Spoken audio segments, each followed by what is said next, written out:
السلام علیکم، کیسے ہیں آپ سب؟ چینل میں آپ سبھی کا خیر مقدم ہے۔ امید ہے آپ سبھی خیریت سے ہوں گے۔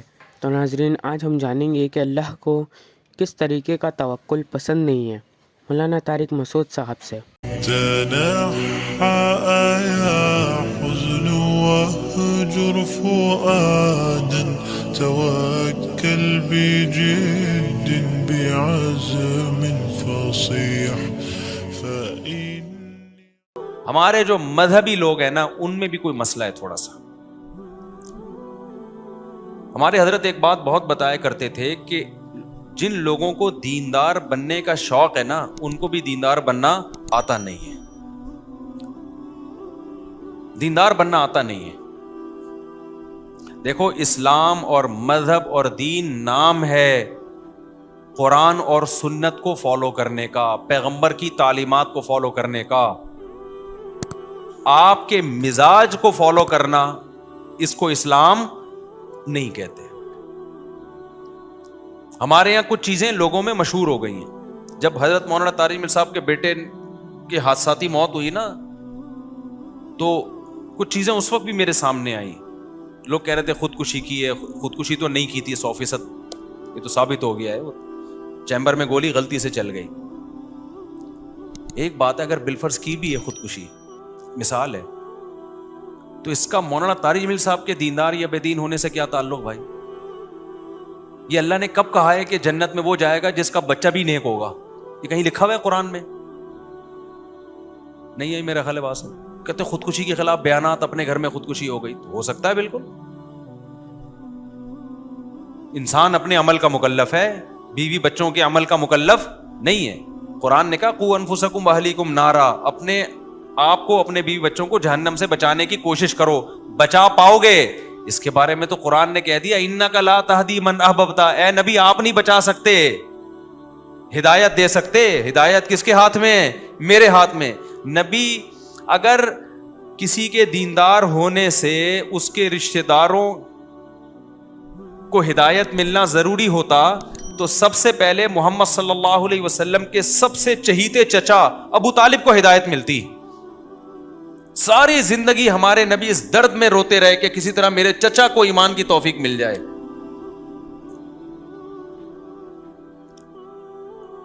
نوح علیہ الصلوۃ والسلام نے 950 سال تبلیغ کی ہے، بیٹا کافر ہو کے مرا ہے۔ کیا کوئی نوح علیہ السلام، ہمارے لوگ ہوتے وہاں پہ، ہم کہتے لو دنیا کو تبلیغ ہو رہی ہے، اپنے گھر کی فکر نہیں۔ نوح علیہ السلام کی بیوی بھی کافر، لو دنیا کو سمجھا رہے ہیں، اپنی بیگم کو دوپٹہ نہیں پہنا سکتے۔ یہ آج کل باتیں مارکیٹ میں کیا کر رہی ہیں؟ میں طلبہ سے جامعہ رشید میں پڑھاتا ہوں نا، طلبہ کو وہ چونکہ مولوی بن رہے ہیں نا، مدرسے تو مولانا بننے کی فیکٹریاں ہوتی ہیں، مال پروڈکٹ ہر سال تیار ہو کے نکلتا ہے۔ تو میں ان کو ایک بات سمجھا رہا تھا کہ کبھی نہ اوٹ پٹانگ دعوے نہیں کرنا، ہمیشہ نیچر پہ چلنا، اور جو ریالٹی ہے نا اس سے آگے نکلنے کی کوشش مت کرنا۔ فنڈر گیری اللہ کو پسند نہیں ہے۔ حضرت مولانا اشرف علی تھانوی رحمۃ اللہ علیہ کی جو سب سے بڑی خاصیت تھی نا، وہ ہمیشہ ریالٹی پہ بات کرتے تھے، ہمیشہ ریالٹی پہ۔ ان کی جتنے مواعظ ہیں، خطبات حکیم الامہ کے نام سے اتنے سارے مواعظ چھپے ہوئے، ان کے سینکڑوں کتابیں لکھی ہیں انہوں نے۔ جب ان کی موت واقع ہو رہی تھی تو عینی شاہدین کا بیان ہے کہ ان کی دونوں انگلیوں سے روشنی کی کرنیں نکل رہی تھیں۔ ایک کرامت کے طور پہ اللہ نے یہ دکھایا، کیونکہ ساری زندگی انہوں نے اپنے قلم سے اصلاحی امت کا بہت کام لیا اللہ نے۔ میں نے بہت پڑھا ہے حضرت مولانا شیخ تھانوی رحمۃ اللہ علیہ کو بچپن میں، اگر میں نے ان کو نہ پڑھا ہوتا شاید آج میں یہاں نہ بیٹھا ہوتا۔ لیکن ان کی اردو بہت گاڑھی ہے، بہت ثقیل اردو استعمال ہوتی۔ کچھ کتابیں حضرت مولانا شیخ تھانوی کی طرف منسوب ہیں جو ان کی ہیں نہیں، کچھ اوٹ پٹانگ چیزیں۔ تو خیر، کبھی بھی ریالٹی سے ہٹ کے مت جاؤ۔ مثلا میں نے طلبہ کو سمجھایا، میں نے کہا جب تم کل مولانا بنو گے تو اخلاق پر بیان کرو گے۔ اچھے اخلاق وہ ہوتے ہیں انسان غصہ نہ کرے، ہر ایک سے تمیز سے بات کرے، نیک لوگوں کے گھر میں ہمیشہ محبتیں ہوتی ہیں، کبھی جھگڑے نہیں ہوتے، یہ ہمارے واعظین بیان کر رہے ہوتے ہیں. پتہ چلا آپ کے گھر میں ہو گیا پڈا, لوگ کہیں گے دیکھو بھائی, محبتوں پہ بیان ہوتے ہیں, اپنے گھر سے چیخنے چلانے کی آوازیں آ رہی. ہمیشہ بیان یہ ہوتا ہے طلاق بہت بری چیز ہے, عزت دار لوگوں کا کام نہیں ہے. لو حضرت جی کی اپنی بیگم کو کیا ہو گئی, ڈیورس ہو, لو بھائی. ہمیشہ بیان ہوتا ہے کاؤنسلنگ, ہم گھروں کو جوڑتے ہیں, جوڑنے میں ثواب ملتا ہے. لو اپنا گھر بچا نہیں سکے, دوسروں کی کیا کر رہے ہیں, کاؤنسلنگ کر کے گھروں کو جوڑ رہے ہیں. میں نے کہا یہ پھینکو ہی نہیں, بولو بھائی ہم گھر جوڑنے کی کوشش کرتے ہیں, جوڑنا ہمارے ہاتھ میں, اپنا نہیں جوڑ سکتے, ٹھیک ہے نا, کیونکہ تالی دونوں ہاتھوں سے بجتی ہے بھائی. اچھا, نیک لوگوں کو بیوی ہمیشہ نیک ملتی ہے, اچھی عورتوں کو ہمیشہ بندہ اچھا ملتا ہے, کہیں بھی نہیں لکھا ہوا ہے نا قرآن میں نہ حدیث. بعض دفعہ بڑے نیک ہوتے ہیں فراڈن مل جاتی ہے, بعض دفعہ ایک عالمہ پاکیزہ پردے دار ہوتی ہے, بندہ 2 نمبر مل جاتا ہے اس کو. یہ سب کچھ ہوتا ہے. استخاروں کی پیداوار ایسی ہی ہوتی ہے.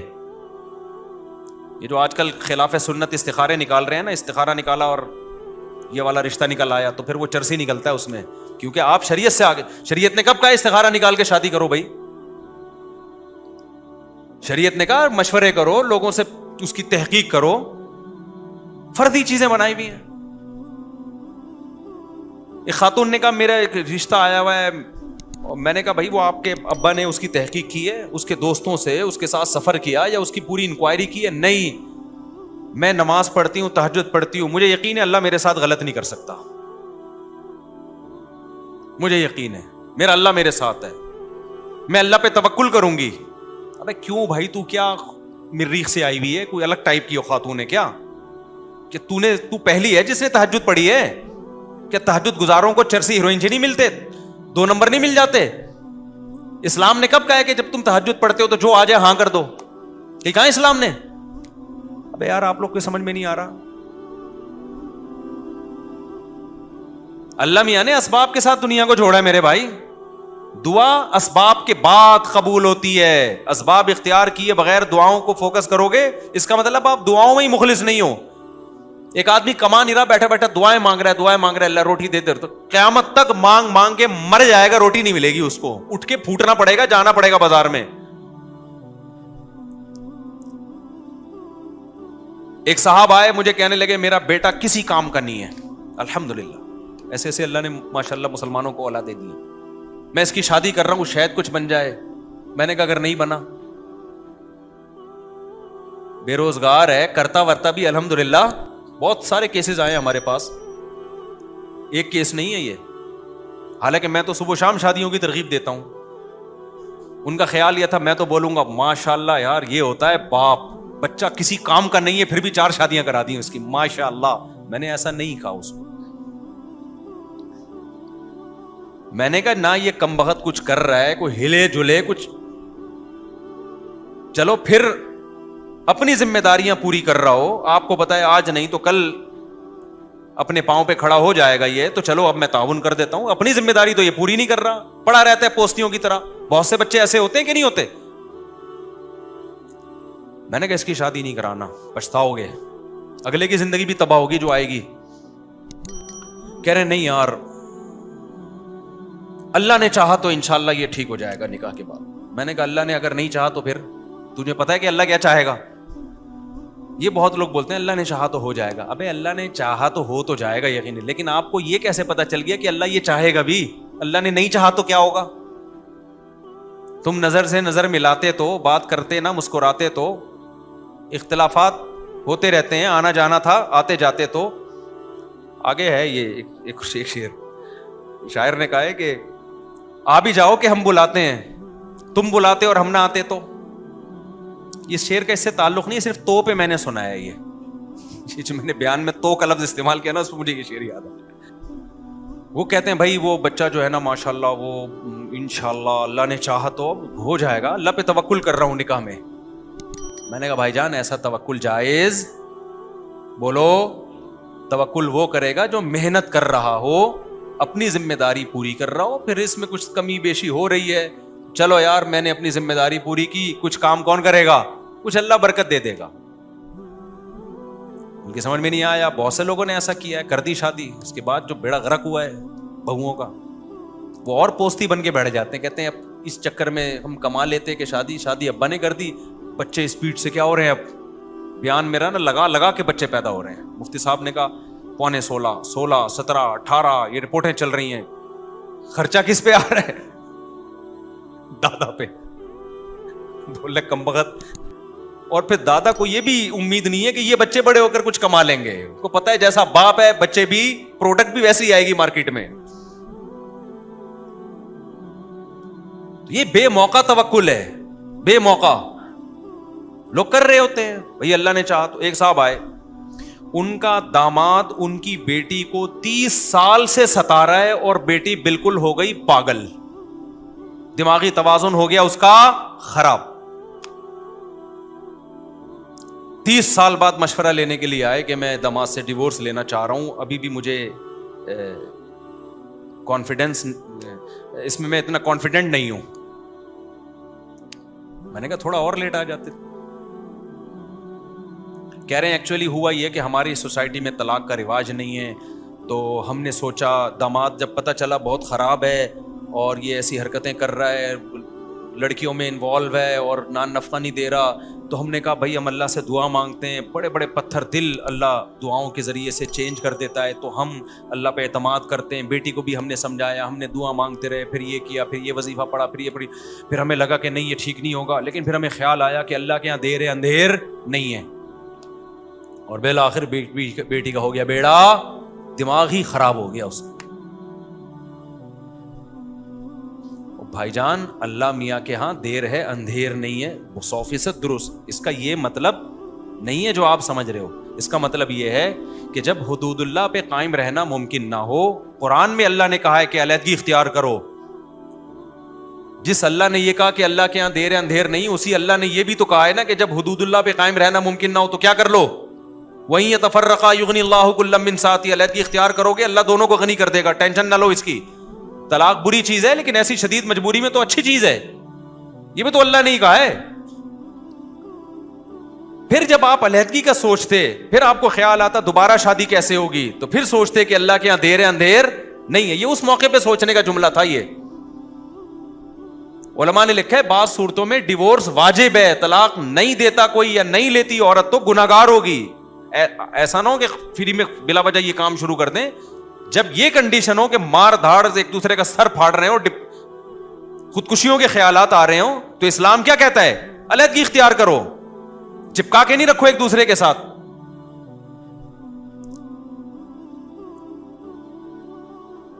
ایک خاتون نے کہا میری شادی ہو گئی, 1 ہفتے کے بعد پتا چلا کہ جی بندہ بالکل اولاد ہی نہیں ہو سکتی, بالکل نامرد ہے. میں نے صبر کیا, کیونکہ صبر کرنے والوں کے ساتھ کون ہے, اللہ ہے. اور اس صبر کا مجھے یہ صلہ ملا کہ 20-25 سال میں نے اس شوہر کے ساتھ گزارا کیا, نہ اولاد نہ کوئی ڈیزائرز پوری کر سکتا ہے وہ, لیکن اب وہ مجھے پہ شک کرنے لگا ہے کہ یہ اتنی پاک دامنی کے ساتھ میرے ساتھ رہ رہی ہے تو لگتا ہے کہ دال میں کچھ کالا کالا ہے. کہتی مجھے یہ وفا کا صلہ ملا. میں نے کہا آپ نے جو صبر کے فضائل سنے ہوئے تھے نا وہ اس موقع کے نہیں تھے, وہ اس موقع کے ہی نہیں تھے. وہ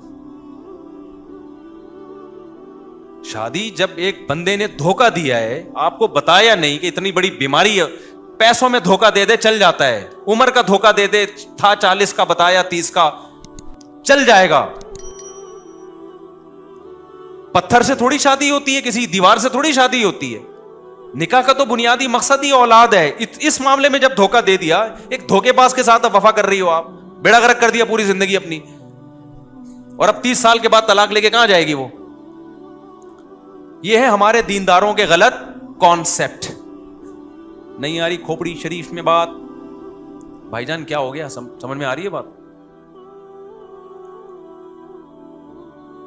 تو فرضی چیزیں کی ہوئی ہیں. اور ایک غلط کانسیپٹ, دینداروں کے پاس پیسہ اچھا نہیں لگتا لوگوں کو, یہ تو بہت بڑا مسئلہ ہے. جیسے پیسے سیکولر طبقے کی تو کھوپڑی آؤٹ ہو گئی نا پیسے سے, اس کے ہاں تو سب کچھ کیا ہے, پیسہ ہے. ایسے ہی ہمارے ہاں دینداری اور بزرگی کا معیار یہ کہ پھٹے پرانے کپڑے پہنے اور ناڑا لٹک رہا ہو اس میں سے. کیونکہ جب میں بائک پہ پھٹی پٹپٹی بائک پہ جاتا تھا, لوگ کہتے تھے حضرت کیا حضرت کو اللہ نے مقام عطا فرمایا. اب میں ریوو میں جا رہا ہوں تو لوگ کہتے ہیں اس کو دیکھو یار بدل گیا. بندہ کیا ہو, بدل گیا. وہ بات نہیں رہی, روحانیت ختم. ریوو کا روحانیت سے کیا تعلق ہے؟ اللہ کے بندے, یہ کون سی حدیث میں لکھا ہوا ہے؟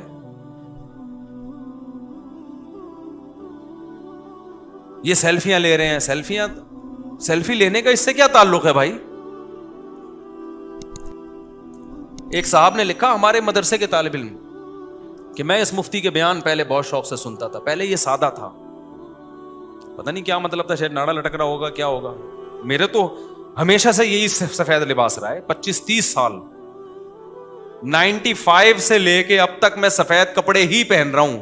گھر والے کبھی کوئی کلر رنگین پہنا دیں زبردستی تو ایک الگ بات ہے, ورنہ یہی ڈیزائن, یہی کالر, اور یہ, اس کے علاوہ کچھ نہیں پہنا ہم نے.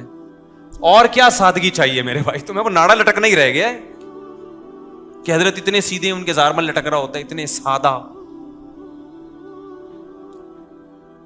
کیا تمہیں لینا دینا یار؟ ایک بندہ اگر ریوو میں بیٹھ گیا تو کیا ہو گیا اس سے یار؟ کیوں فضول؟